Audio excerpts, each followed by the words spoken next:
mua bán con à tại chị nãy cờ bé cái gì tôi tin nó thấy bán cái gì ui chị tôi nữa rồi cái gì sắp tới tôi thấy khủng này à我的嫩哟，年末年给啥？只错无人，一人的大大，比寂寞的只真的。多卡罗那，路途ยัง着长，แต่อากา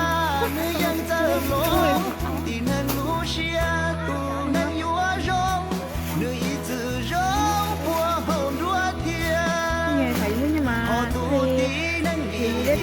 thì của tôi yếu thì nó khó cô lại thì sản nó yếu cái em nhớ rằng nó từ sáng tới sẽ bớt xíu bớt khó chỉ thả đó có một phong số nên cho cả cha nè